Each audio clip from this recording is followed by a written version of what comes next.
지난주에 우리가 본 말씀처럼 고린도 교회는 신비적인 역사가 일어나던 교회, 방언이 터지고 예언이 일어나고 신유의 역사가 일어나던 정말 유일무이한, 초대교회 중에 유일무이한 역사가 일어나던 교회. 그러나 그들의 실체는 전혀 영적이지 않았고 그들의 삶은 온갖 마음속에서 인간적인 욕정으로 불타오르고 있었고 당파 싸움을 했고 나와 다른 사람을 인정하려 하지 않았고 그리고 온갖 은밀한 죄를 짓고 있으면서도 거룩하게 예배를 드리고 있었어요.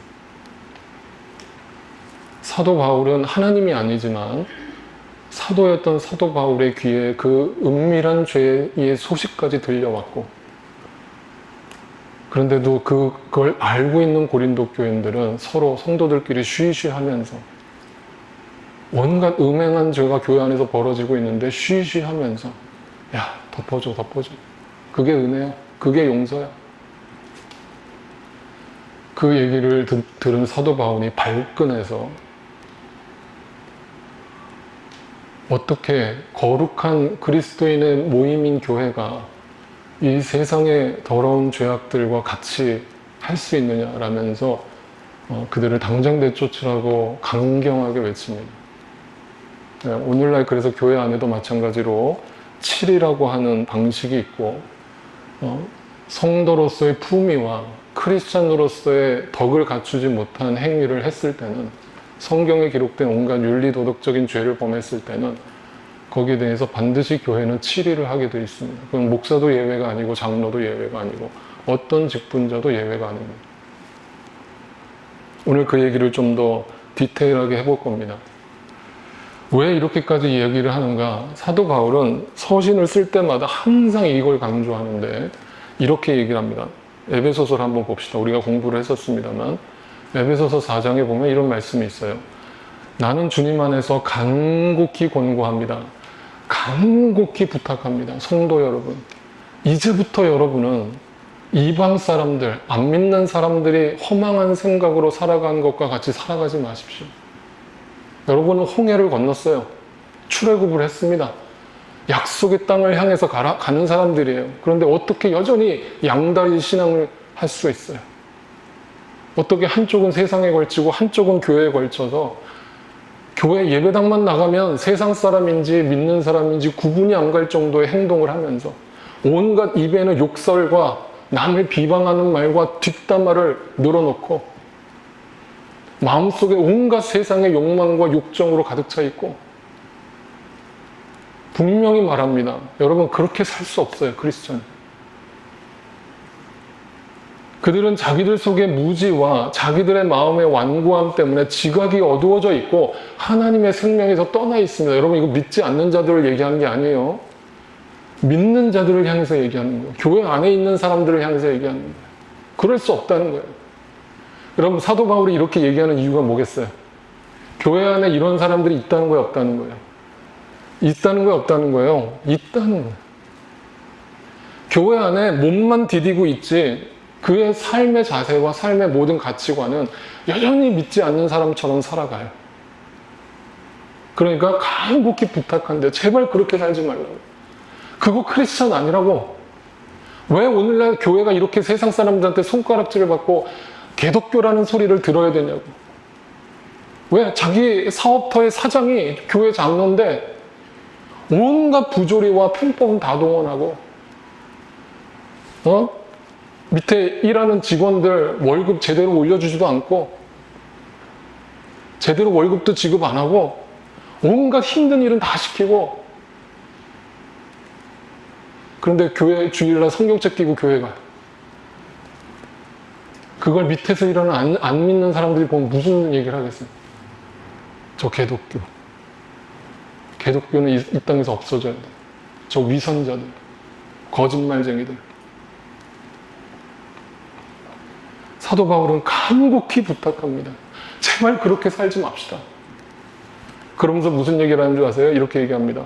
여러분은 그리스도를 그렇게 배우지 않았잖아요. 사도 바울은 성도들한테 얘기하는 거예요. 여러분, 제가 예수 그리스도를 그렇게 가르쳤나요? 제가 말씀을 그렇게 가르쳤어요? 성경에 그렇게 적혀 있나요? 그렇게 대충 믿어도 된다고 적혀 있어요? 적당히 타협하면서 살아도 된다고 되어 있어요? 제가 그렇게 예수를 가르쳤습니까? 그렇게 배우지 않았잖아요. 그런데 교회 안에 이렇게 행동하는 사람들이 너무 많다 보니까 사도 바울이 계속 서신을 쓰는 겁니다. 그렇게 살지 말아요. 그렇게 살지 말라고요. 그거 크리스찬 아니에요. 그거 교회 아니라고요.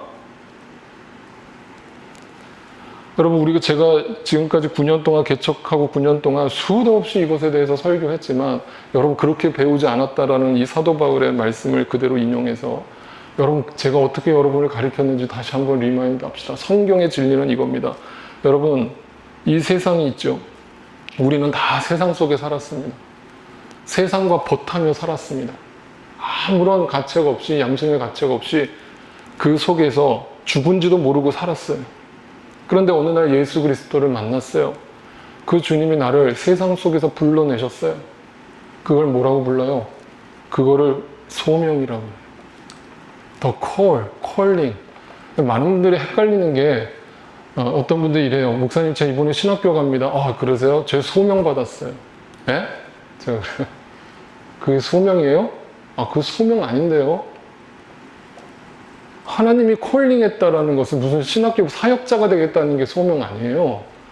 여러분이 크리스찬이 된 게 다 소명 받은 거예요. 여러분 다 크리스찬으로서 하나님이 불러냄을 받은 거예요. 그게 소명을 받은 거예요.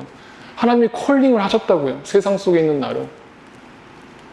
그거는 뭐예요? 세상과 나를 구별하기 위함이죠. 영어로 dedication이에요. 여러분, 구별이라는 말이 또 다른 말로 뭐예요? 분리라는 뜻도 있죠. separate이에요. 근데 이거 잘못된 말이에요. 여러분, 교회는 세상과 분리된 존재가 아니에요. 그럼 우리는 다 어디로 가야 돼요? 여기 있으면 안 되죠. 저기 산속에 올라가서 수도원 짓고 살아야죠. 교회는 구별된 존재예요. 데디케이션이야. 세상 속에 있지만 세상 속에서 저 믿지 않는 자들과 구별된 거예요. 하나님 나라의 가치관으로 살아가는 거예요. 그걸 뭐라고 그래요? 에클레시아, 교회라고 그래요. 에클레시아 뜻이 뭐라 그랬어요? Out of call. 몸으로부터 불러내다. 저 애굽 땅에 살던 우리를 불러내셨어요. 그렇게 살지 못하게 하셨어요. 홍해가 물이 닫혔어요. 다시 노 터닝백, 못 돌아가요. 애굽으로 못 돌아가요. 그런데 자꾸 생각은 애굽 땅에 있을 때가 좋았는데 그러고 앉아 있어요.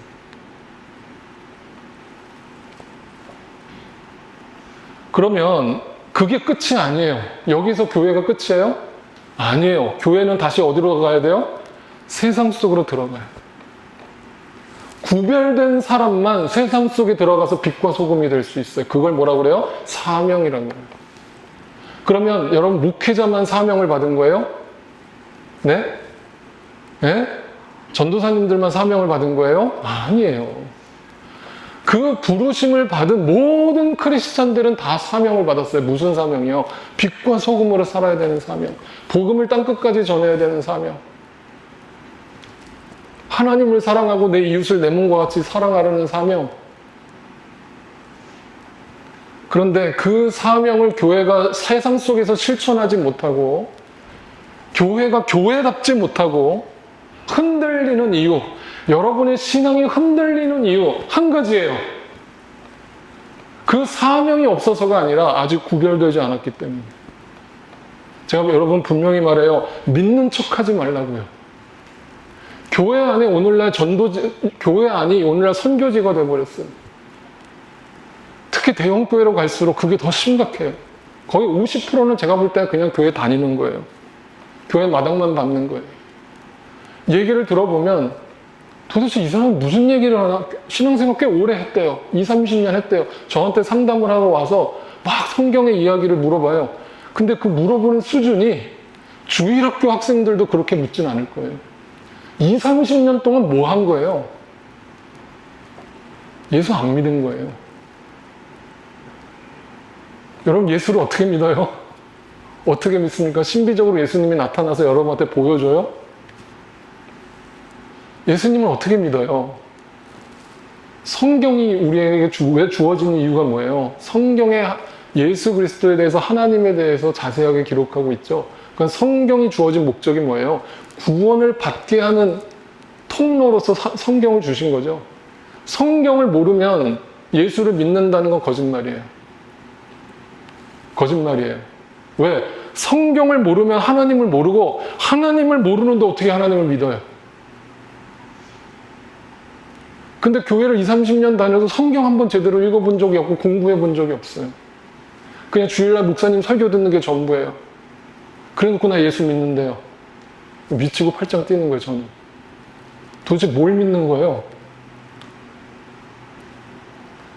교회는요, 이 구별된 존재가 되지 않으면요, 세상 속으로 들어가서 사명을 못해요. 그럼 어떻게 되는 줄 아세요? 이 사명이 흔들려요. 사명이 흔들리다가 사라져요. 그리고 내가 완전히 다시 세상 속에 다시 들어가든지 아니면 분리된다라고 하면서 나는 세상하고 완전 단절하고 산대요. 그건 성경을 모르는 거예요.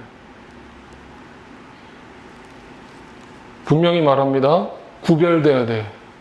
세상 속에 살지만 거룩해야 돼요. 세상 속에 살지만 빛과 소금이 돼야 돼요. 세상 속에 살지만 주님의 그리스도의 제자로서 살아가야 돼요. 그래서 오늘날 교회가 세상 속에 존재하는 거예요. 그러면 교회가 오늘 여기 이렇게 우리가 주일날 모여서 드리는 것만이 교회가 아니라고 그랬죠? 진짜 교회는 어디에 있는 거예요? 여러분이 오늘 예배를 끝나고 여러분의 가정으로 돌아가고 여러분의 직장으로 돌아가고 여러분의 학교로 돌아가서 그 속에서 안 믿는 사람들과 날마다 교제하면서 그 속에서 그리스도인 됨을 드러내면서 살아가야 되는 것인데, 구별되지 않은 사람은 그게 혼돈이 오거나 세상한테 영향을 받거나, 그래서 목사님 저 힘들어 죽겠어요. 힘들죠. 그런데 뿌리부터 흔들리는 거예요. 왜? 구별되지 않아서. 제가 이런 얘기 해드릴게요. 여러분, 제가 처음 예수님 만날 때 고등학교 2학년 때였어요. 제가 그 주님을 분명하게 확신하고 나서 어떤 변화가 일어난 줄 알았어요? 아세요? 세상과 구별했어요. 세상과 구별한 게 뭐냐면 그동안 세상에 좋은 것들을 다 끊어버렸어요. 다 끊어버렸어요. 드라마 끊고 영화 끊고 음악 끊고 다 끊어버렸어요. 오로지 말씀만 팠어요. 말씀만 공부했어요. 여러분, 그 시간이 저한테 7년 동안 있었어요. 7년 동안 저는 세상이 어떻게 돌아가는지도 몰랐어요. 왜 그렇게 한 줄 아세요? 그거는 단절이잖아요. 단절을 했는데 그 단절을 해서 해야만 내가 구별될 수 있을 것 같았어요. 그런데 그걸 제가 말씀을 7년 동안 파면서 결국 말씀의 그 기준을 딱 제 안에 생기고 나서 저는 영화 봐요. 지금 영화 보고 드라마도 봐요. 세상 음악도 들어요. 그런데 제가 그것 때문에 흔들릴까요? 흔들리지 않을까요? 흔들리지 않아요. 그걸 분별해내요. 근데 그 기준이 세워져 있지 않은 사람이 그 세상 속에 들어가 있으면 제가 분명히 얘기해요. 세상에 영향을 끼치는 게 아니라 세상에서 영향을 받아요. 영화 한 편만 봐도 막 흔들려요. 다빈치 코드. 내가 믿는 게 다 가짜였어? 그건 뭐예요? 마음의 기준이 없는 거예요. 성경에 대한 기준이 없는 거예요. 그래서 성경을 알라고요. 성경을 공부하시라고요. 그러면서 그 구별되지 않은 행동이 뭐냐면 음행이라고 그래요. 그걸 음행이라고 그래요. 여러분, 음행은 이런 거예요. 탐욕, 거짓, 우상, 여러 가지 모습으로 등장해요. 근데 음행이라는 것을 여러분 오해하지 마세요. 성경에 음행이 나오면 그건 단지 섹슈얼 이슈가 아니에요. 단지 성적인 범죄만을 얘기하는 게 아닙니다. 음행은 성경에서 뭐라고 얘기할게요? 자, 이제부터 얘기하는 걸 잘 들어보세요. 왜 음행이 성경에서 그렇게 엄격하게 다루고 있는 죄가 되는가? 음행은 단지 성적인 죄가 아니기 때문에 그래요. 자, 이 세상에는요, 원리라는 것이 존재해요. 원리, 프린시플이에요. 원칙입니다. 원칙. 바꿀 수 없는 거예요. 거스를 수 없는 겁니다. 그게 뭐냐면 원리라는 건 다른 거 아니에요. 여러분, 인간에게 원리가 있어요. 그게 뭔지 아세요? 인간됨의 원리가 뭐예요?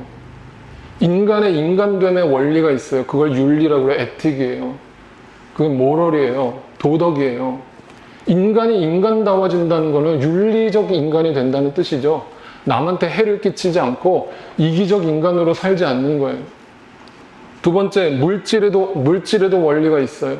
물질의 원리를 뭐라고 그래요? 물리라고 그래요. 이 생체, 우리가 살고 있는 육신의 생체에도 원리가 있어요. 그걸 뭐라고 그래요? 생리라고 그래요.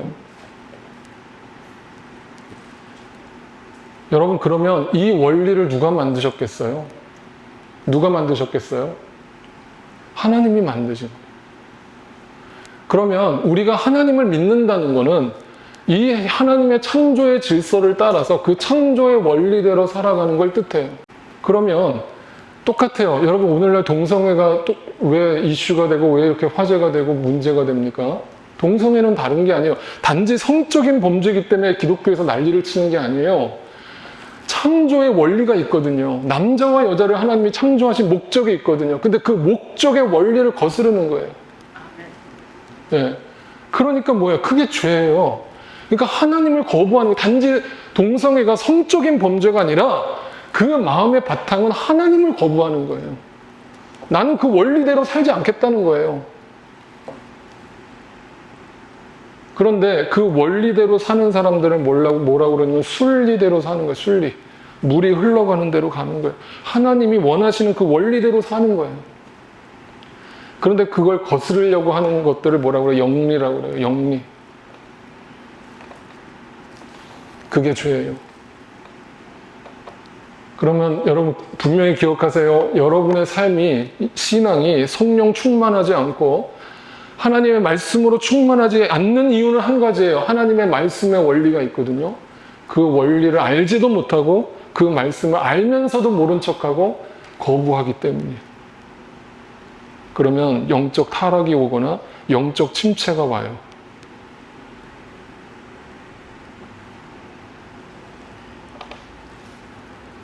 우리가 밥을 먹어야 살 수 있듯이 우리는 영적인 양식을 먹어야 살 수 있는 원리를 아는 사람들이에요.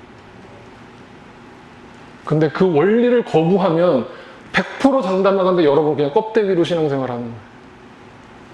껍데기예요. 신앙생활 암만 오래 해도 소용없어요.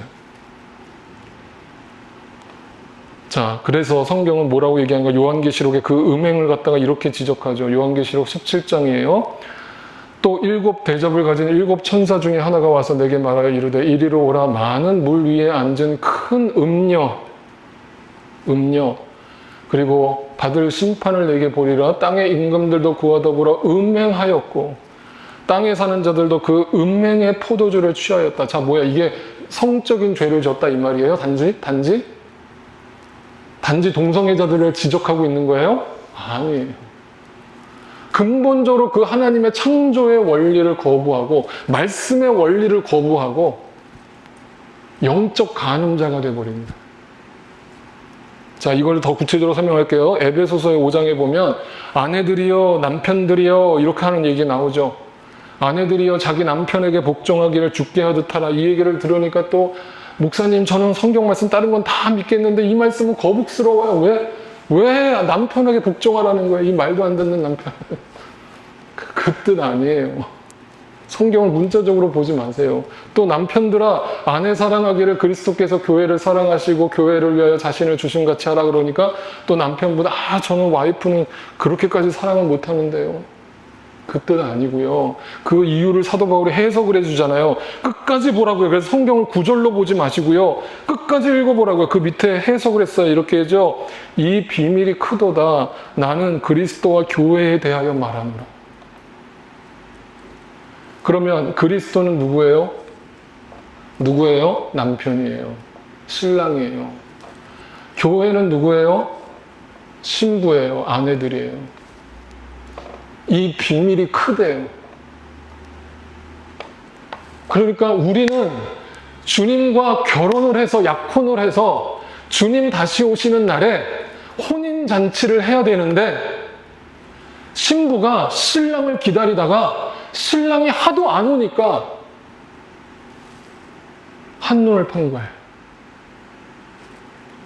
그리고 간음죄를 저지른 거예요. 우상숭배를 한 거예요. 탐욕을 부린 거예요. 내 마음의 욕정을 쫓아 살았어요. 그게 뭐예요? 영적 간음죄. 음행하는 자. 더럽혀진 영혼이라고 성경은 얘기합니다. 그러니까 고린도후서에서 이것을 정확하게 해석을 해줍니다. 사도 바울이 이렇게 해석을 해줘요. 나는 하나님께서 보여주신 열렬한 관심으로 여러분을 두고 몹시 마음을 씁니다. 나는 여러분을 순결한 처녀, 순결한 신부로 그리스도께 드리려고 여러분을 한 분 남편 되실 그리스도와 약혼을 시켰습니다. 그게 뭐예요? 예수를 믿게 되는 거예요. 네? 여러분이 예수를 믿게 되면 어떻게 되는 거예요? 세상과 떨어져서 세상과 이혼하고 새 남편을 만났는데 그 새 남편이 신랑 되신 예수 그리스도라고.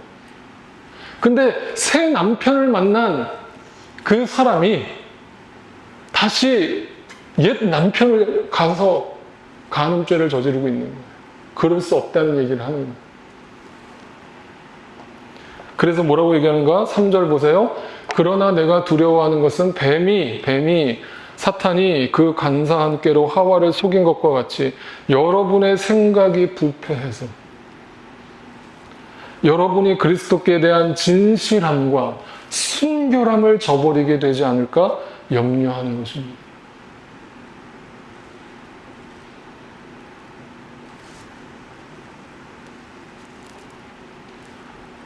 순결한 신부로서 말씀의 기준과 원리를 알고 창조의 원리를 알고 다시 오실 신랑을 맞이할 준비를 하면서 진실함과 순결함으로 이 시대를 살아내야 할 그리스도인들이 예수 그리스도가 눈에 안 보이니까 눈에 보이는 세상을 다시 쫓아서 간음죄를 짓고 있는 거예요. 그게 오늘날 교회의 타락이에요. 오늘날 교회는 단지 성적인 죄만이 음행이 아니라 영적 간음죄를 짓고 있는 거예요. 오늘 사도 바울은 그래서 그 이야기를 정리를 해줍니다. 이렇게 얘기합니다. 5장 9절입니다. 제가 지금까지 얘기 드린 거를 고린도 전서에서 사도 바울이 이렇게 정리를 해줘요. 내 편지에서, 전에 보낸 편지에서 음행하는 사람들과 사귀지 말라고 여러분에게 썼습니다. 자, 그러면서 그 음행이 뭐라고 이야기를 하는가? 10절에. 그 말은 이 세상에 음행하는 사람들이나 탐욕을 부리는 사람들이나 약탈하는 사람들이나 우상을 숭배하는 사람들과, 잘 보세요. 음행에 대해서 얘기를 하는데 성적인 범죄만을 지적하지 않죠. 무슨 말인지 이해가 되세요? 성적인 죄만을 지적하는 게 아니라 뭐예요? 탐욕과 약탈과 우상 숭배를 음행으로 얘기를 하는 거예요. 그러니까 그 음행이 뭐예요? 영적 간음을 얘기하고 있다는 거예요. 그러니까 그들과 전혀 사귀지 말라는 뜻이 아닙니다. 다시 말하면 이 세상은 윤리 도덕적으로 우리보다 타락했다는 뜻이 아니에요. 이 말을 오해하지 말라고. 세상 사람들도 안 믿는 사람들도 어떤 부분에서는 우리보다 더 윤리적이고 더 도덕적이라고요. 네? 그런데 근본적으로 성경이 그들을 음행하는 자라고 얘기하는 이유는 그들이 영적으로 간음을 하고 있기 때문이에요. 하나님께 시선을 두지 않고 내 안에 있는 사탄의 음성에 귀를 기울이면서 하나님을 거부하기 때문이에요. 그런데 그들과 사귀지 말라는 뜻이 아니라고요. 제가 아까 얘기했잖아요. 분리가 아니라고요. 그러니까 이 말을 갖다 오해해서 목사님 저 세상 사람하고 이제 세상 친구 다 끊었고요. 무슨 소리 하는 거예요? 세상 친구 다 끊으면 어디 가서 전도를 하겠다는 거예요? 맨날 믿는 사람들끼리만 그냥 꿍짝꿍짝 할 거예요? 그게 하나님의 뜻이에요? 그게 교회 사명이에요? 구별돼서 세상 속으로 들어가라고요. 믿지 않는 자들의 모임 속으로 들어가라고요. 제가 예수님을 만나고 중마고우들이 있어요. 어릴 적부터 유치원 때부터 같이 저하고 친구였던 동네 친구들이 있어요. 다 예수 안 믿어요.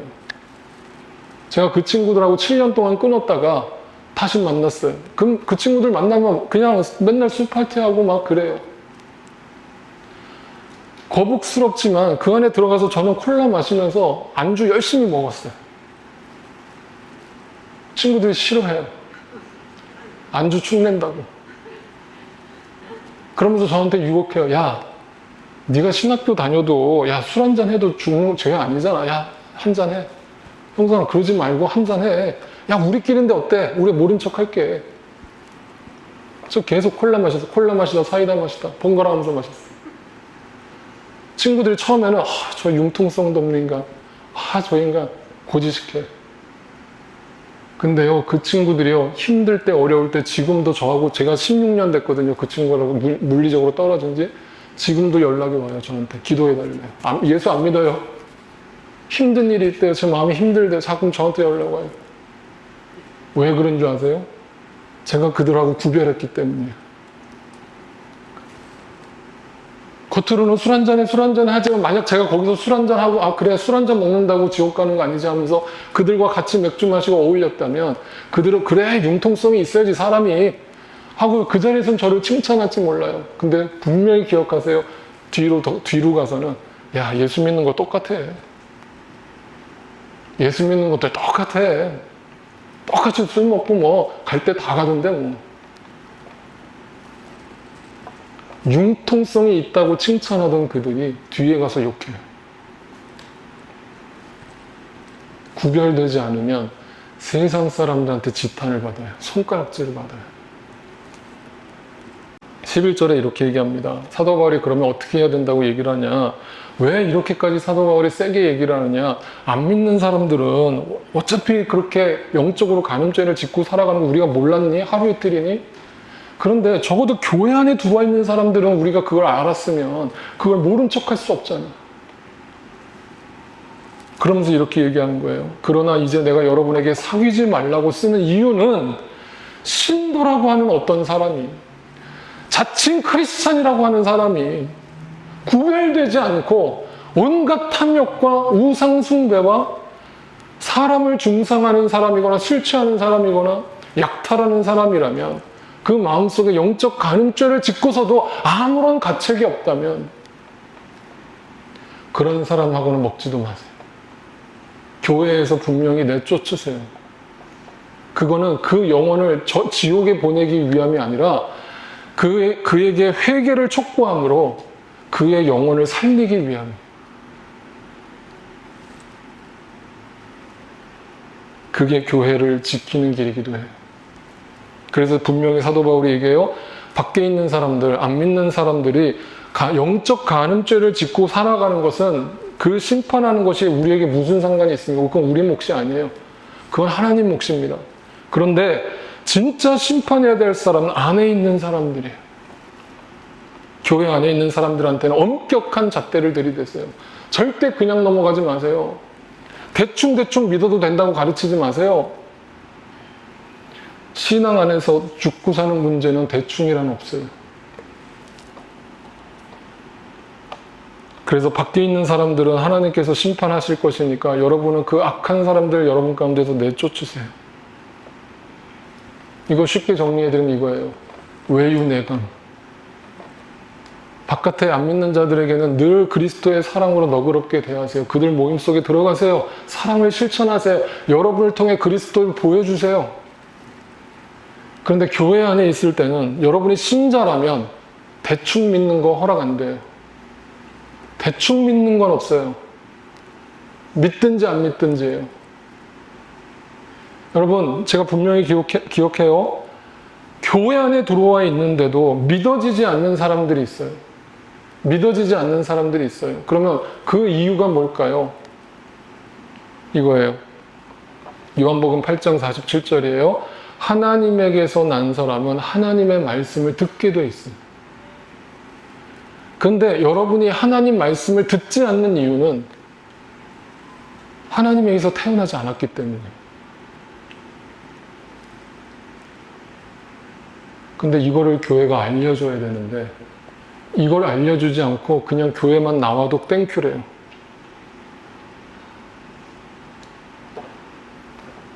그러면서 사도 바울은 어느 수준까지 우리의 수준을 높이냐면 여러분 대충 믿는 거 아닙니다. 제대로 믿는 겁니다. 출애굽을 해야 됩니다.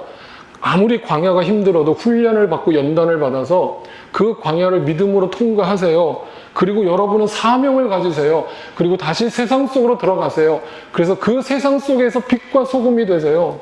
그러면서 뭐라고 얘기하는가? 고린도후서 2장입니다. 우리는 구원을 얻는 사람들 가운데서나 멸망을 당하는 사람들 가운데서나 믿는 사람이나 안 믿는 사람이나 하나님께 바쳐지는 그리스도의 뭐예요?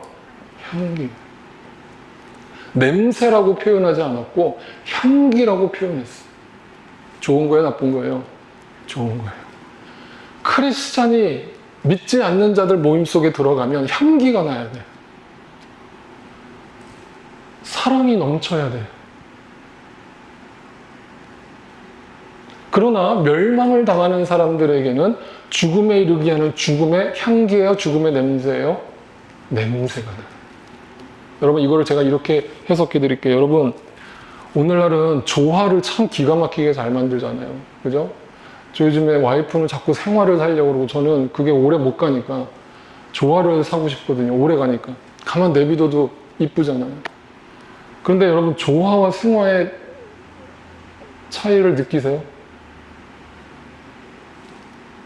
너무 똑같아요. 기가 막히게 잘 만들더라고요. 요즘에 정말 솜씨가 너무 좋아져서 조화와 생화가 구분이 안 가요. 근데 구별하는 법은 뭐예요? 생화는요, 시간이 지나면 나비가 날아들고요. 벌이 찾아와요. 그 향기를 맡고. 조화는요, 아무리 그럴싸해 보이지만 먼지만 쌓여요.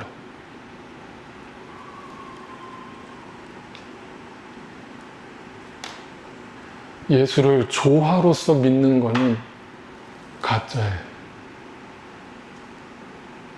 그러면 그 사람의 신앙생활에는 아무런 열매가 맺히지 않아요. 아무런 변화가 따라오지 않아요. 그러면 오늘날 교회가 욕먹는 이유는 딱 한 가지예요. 교회들이 진짜 생화답게 그리스도의 향기를 뿜어내고 그리스도의 편지로서 살아간다면 교회가 이렇게 지탄을 받을까요? 아니에요. 교회 안에 조화들이 넘쳐나는 거예요. 가까이 갔는데 향기가 안 나요. 냄새만 진동해.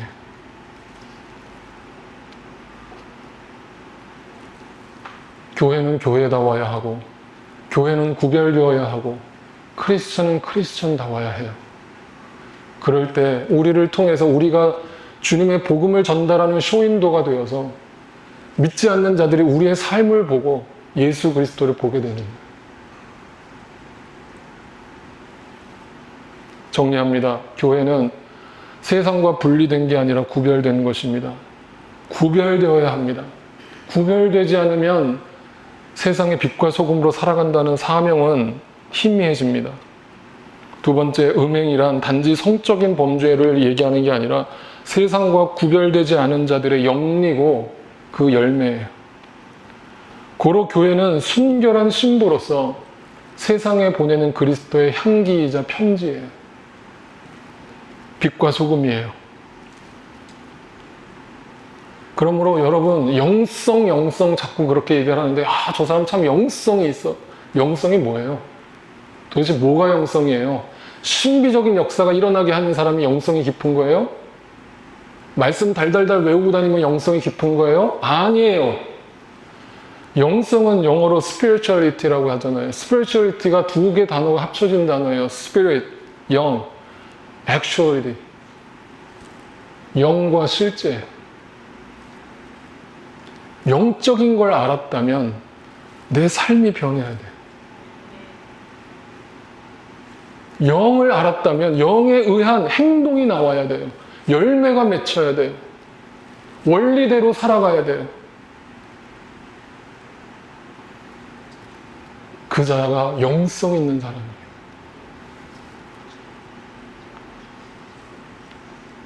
이 마지막 시대에 주님 다시 오시는 그날까지 순결한 신부로서 이 십자가의 좁은 길을 끝까지 완주해낼 수 있는, 음행을 저지르지 않고 음행을 하는 자가 있다면 주님 앞에 회개함으로 주께 돌아오게 되는, 그래서 순결한 신부의 삶을 살아가게 되는 복된 은혜가 여러분의 삶 가운데, 저와 우리의 삶 가운데 충만하게 일어나기를 간절히 소망합니다. 주님 앞에 저희 눈을 감고 기도합시다. 지난 주간에 어떤 분이 저하고 상담을 하는데 저희 교회분이 아니세요. 그분이 다니시는 교회에서 너무 큰 시험이 들었다는 거예요. 그래서 왜 그렇게 시험이 드셨어요?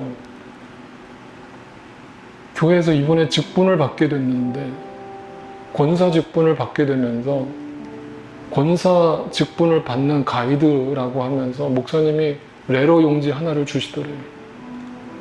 근데 그 레러 용지를 읽어보니까 이렇게 적혀 있는 거예요. 권사의 직분을 받으려면 11조를 반드시 해야 되고, 그리고 2,500불을 교회에 헌금하세요. 액수가 적혀 있는 거예요.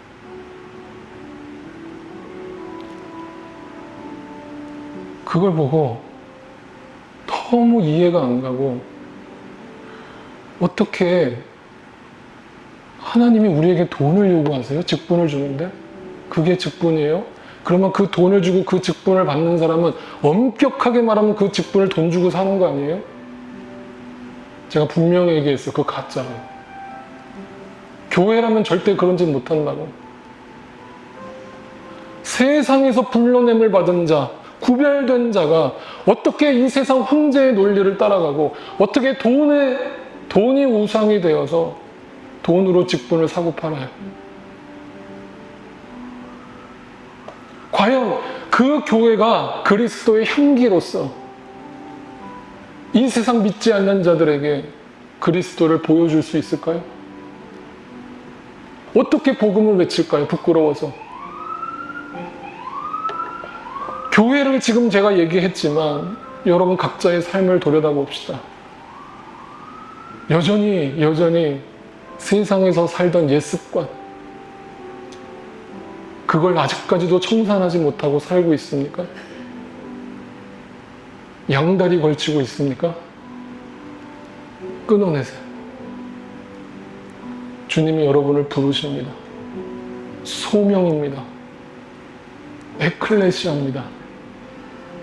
우리는 더 이상 그 죄 가운데 살아갈 수가 없어요. 거룩하세요. 순결하세요. 진실하세요. 정직하세요.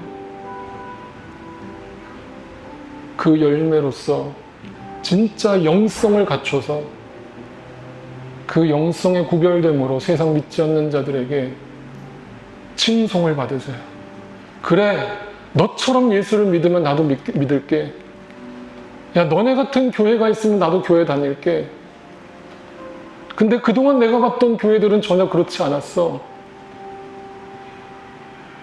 초대교회가 그 믿지 않는 자들에게 칭송을 받았던 것처럼 그런 그리스도의 온전한 향기가 되세요. 그렇게 결단하세요. 돌이키세요. 끊어버리세요.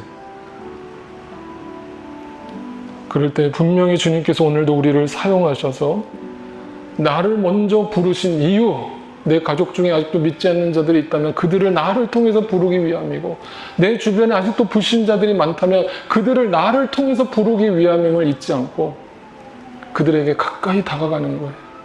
그리스도의 사랑으로 다가가는 거예요. 네, 구별된 자만 그것을 할 수 있어요.